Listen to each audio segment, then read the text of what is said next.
మొక్కలు నాటడం, వాటి సంరక్షణ బాధ్యతలను చేపట్టడం ద్వారా నిర్దేశించుకున్న లక్ష్యాలను సాధిస్తామని, ఆ దిశగా ప్రతి ఒక్కరూ కృషి చేయాలని రాష్ట్ర పర్యాటక, సాంస్కృతిక, సినిమాటోగ్రఫీ శాఖ మంత్రి కందుల దుర్గేష్ పిలుపునిచ్చారు. శుక్రవారం స్థానిక జెడ్పీ హైస్కూల్లో వనం మనం కార్యక్రమంలో మంత్రి కందుల దుర్గేష్ ముఖ్య అతిథిగా పాల్గొన్నారు. ఈ సందర్భంగా మంత్రి కందుల దుర్గేష్ మాట్లాడుతూ, రాష్ట్ర ముఖ్యమంత్రి నారా చంద్రబాబు నాయుడు, ఉప ముఖ్యమంత్రి పవన్ కళ్యాణ్ లో నరసరావుపేటలో జరిగే వనం మనం కార్యక్రమంలో పాల్గొని మొక్కలు నాటే కార్యక్రమాన్ని ప్రారంభించనున్నారు. వారి స్ఫూర్తితో రాష్ట్ర వ్యాప్తంగా పెద్ద ఎత్తున మొక్కలు నాటే కార్యక్రమాన్ని చేపట్టడం జరిగిందన్నారు. మొక్కలు నాటడం, వాటిని సంరక్షించుకోవడం ద్వారా అనుకున్న లక్ష్యాలు సాధ్యమవుతాయన్నారు. ప్రతి ఒక్కరూ ఒక మొక్కను నాటి వాటిని సంరక్షించాలని పిలుపునిచ్చారు.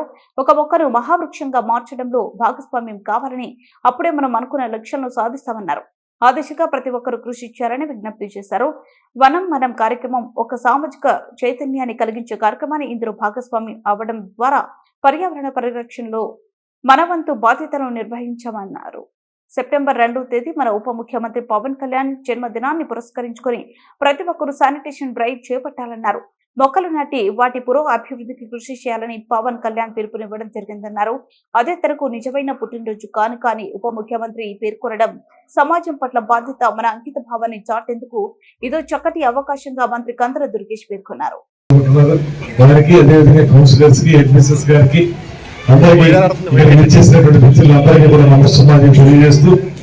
ఇది ఈ వన మహోత్సవం అనేటువంటి కార్యక్రమం ఏదో ఒక రోజు 2 రోజులు చేయటం కాకుండా కార్తీక వన సమారాధన సమయంలో అప్పటి వరకు కూడా రమారమి 60 రోజుల పాటు ఈ కార్యక్రమాలని చేయాలి.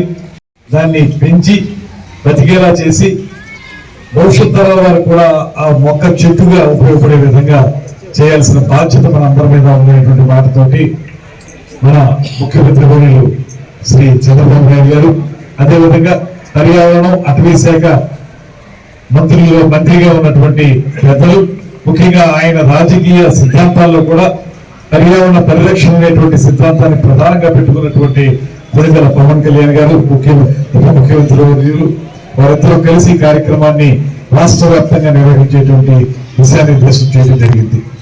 అందులో భాగంగా ఇప్పుడే రాజమండ్రిలో జిల్లా కార్యక్రమంగా అక్కడ ఆర్ట్స్ కళాశాలలో కార్యక్రమం చేశాం.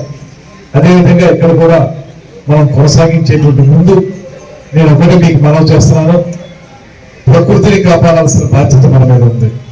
ముఖ్యంగా ఇవాళ పెరిగిపోతున్నటువంటి వేడి, లేకపోతే మనకి వస్తున్నటువంటి ఇబ్బందులు కానీ, సరైనటువంటి ఆక్సిజన్ లభించకపోవడం కానీ, ఇటువంటివన్నీ చూస్తే మొక్క యొక్క ఆవశ్యకత ఎంతో మనకు అర్థమవుతుంది.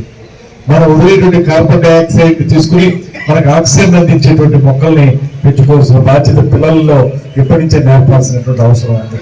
అదేవిధంగా ఇవాళ రమారమి 29% మనకి గ్రీన్ కవర్ ఉంటే, ఒక చెట్లు ఉన్నటువంటి ప్రాంతం ఉంటే దాన్ని 50% పెంచుకోవాలనేటువంటి ఆలోచనని మన ముఖ్యమంత్రి గారు కూడా చెప్తా ఉన్నారు. దాంతోపాటు నేను ప్రత్యేకంగా చెప్పేది, ఇవాళ మనకి ఢిల్లీ లాంటి ప్రాంతాల్లో చూసుకుంటే, ఢిల్లీ లాంటి ప్రాంతాల్లో ఇవాళ ఆక్సిజన్ ఛాంబర్స్ అని కొన్ని పెట్టుకుంటున్నారు. ఎందుకంటే ఆక్సిజన్ సరిగ్గా లభించగా వారు మధ్య మధ్యలో వెళ్ళి 2 రోజులకు 3 రోజులకు వెళ్ళి ఆ ఛాంబర్స్ లో కూర్చుని ఆక్సిజన్ తీసుకుని మళ్ళీ ఆరోగ్యం పొందే విధంగా ఇవాళ ఢిల్లీ లాంటి ప్రాంతాల్లో జరుగుతూ ఉంది.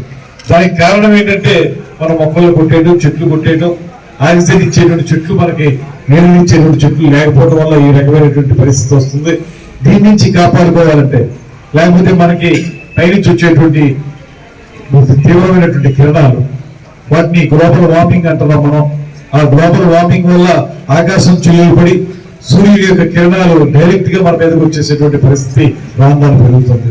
దీనికి కారణం ఒక పక్కన చెట్లు లేకపోవడం, మరో పక్కన మనం వాడేటువంటి ఎయిర్ కండిషన్స్. ఈ ఎయిర్ కండిషన్స్, పెర్ఫ్యూమ్స్ వాడితే వీటి వల్ల కూడా ఆకాశం పొర చిరిగిపోయేటువంటి పరిస్థితి ఉంది. అందువల్ల గ్లోబల్ వార్మింగ్ నుంచి రక్షించుకోవాలన్నా మనకు చెట్లు పెంచుకోవాలి. అదేవిధంగా మనం ప్రధానంగా చేయాల్సింది పిల్లల్లో మొక్కల పట్ల, ప్రకృతి పట్ల ఆ రకమైనటువంటి ప్రేమను పెంపొందించాలి. హెడ్మిస్ట్రెస్ గారు కొంచెం యాక్టివ్గా ఉంటారు, వారికి కూడా చెప్తున్నాను, ఈ పాఠశాలలో అదేవిధంగా ఇక్కడ ఉన్న కళాశాలల్లో కూడా మనం ఎకో క్లబ్స్ తయారు చేయాలి. ఎకో క్లబ్స్ పెడితే పిల్లల్లో చిన్నప్పటి నుంచే కూడా మనకి పర్యావరణం పట్ల కానీ, మొక్కల్ని పెంపకం అనేటువంటి అంశం పట్ల కానీ వాళ్ళకి ప్రత్యేకమైన శ్రద్ధ కలుగుతుంది. దీనికి సెంటర్ ఫర్ ఎన్వైరన్మెంట్ ఎడ్యుకేషన్ అని ఒక ప్రత్యేకమైనటువంటి సంస్థ బెంగళూరులో ఉంది. వాళ్ళు ఎకో క్లబ్స్ ఎక్కడైనా మన స్కూళ్ళలో కానీ, పాఠశాలల్లో కానీ, కళాశాలల్లో కానీ ఏర్పరచుకుంటే దాన్ని సపోర్ట్ చేయడానికి వాళ్ళు ముందుకు వస్తారు. అందువల్లే మనం చేసే ప్రతి స్కూల్లో, ప్రతి కళాశాలలో కమిషనర్ గారు కొంచెం బాధ్యత తీసుకోండి.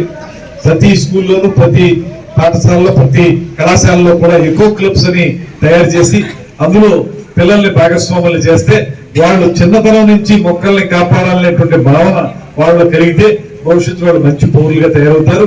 భవిష్యత్ భారతదేశాన్ని, భవిష్యత్ ఆంధ్రదేశాన్ని అద్భుతంగా తయారు చేయడం